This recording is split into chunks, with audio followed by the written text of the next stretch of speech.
তোমার রব কখনো ভুলে যান না। গভীর রাত, চারদিক নিস্তব্ধ, সবাই ঘুমিয়ে পড়েছে, কেবল তুমি জেগে আছো। চোখের পাতা ভেজা, বুকের ভেতর চাপা কষ্ট। তুমি হয়তো বলেও ফেলেছো নিঃশব্দে, হে আল্লাহ, আমি আর পারি না। কিন্তু জানো কি, এই রাত, এই নীরবতা, এই কান্না সবকিছুই শুনছেন, জানেন, অনুভব করছেন একমাত্র তিনি, তোমার রব। তিনি দেখছেন দিনের শেষে তোমার নিঃশব্দ দীর্ঘশ্বাস। তিনি জানেন তোমার কাঁধে কত ভার। তিনি বোঝেন সেই না বলা কথাগুলো, যেগুলো তুমি কাউকে বলতে পারো না। মানুষ ভুলে যায়, দুনিয়া পাশ কাটিয়ে যায়, কিন্তু তোমার রব কখনো ভুলে যান না।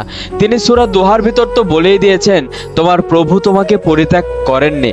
তুমি যতবার ভুল করেছো, তিনি ততবার অপেক্ষা করেছেন তোমার ফিরে আসার। তুমি যখন সেজদায় গোড়াগড়ি খাও, তখন শুধু তুমি কাঁদছো না, বরং আল্লাহ তোমার কান্নায় দয়া বর্ষণ করছেন। তোমার চোখের পানি তার দরবারে অমূল্য।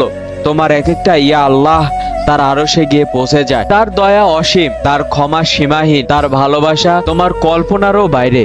তার দিকে ফিরে আসো তুমি, যিনি তোমাকে সৃষ্টি করেছেন, তোমাকে ভালোবাসেন, এবং সবচাইতে বড় কথা হলো তোমার অস্তিত্বের প্রতিটা মুহূর্তেই তোমার পাশে আছেন তিনি। এই রাতটা শুধু ঘুমের জন্য নয়, এই রাতটা কান্না আর ক্ষমা পাওয়ার জন্য। যে রাতে সবাই ঘুমায়, আল্লাহ তার প্রিয় বান্দাদের কান্না শুনে নেমে আসেন আসমানের কাছাকাছি। তিনি ডাকেন, কে আছো? চাও, আমি দেব। ক্ষমা চাও, আমি মাফ করব। তুমি কি দেরি করবে? মানুষের দরজা বন্ধ হয়ে গেলেও আল্লাহর দরজা কিন্তু সব সময় খোলা থাকে। সুতরাং সময় থাকতে আল্লাহর দরবারে, আল্লাহর দরজায় একবার আমরা দুই হাত তুলে আল্লাহর কাছে কিছু চাই।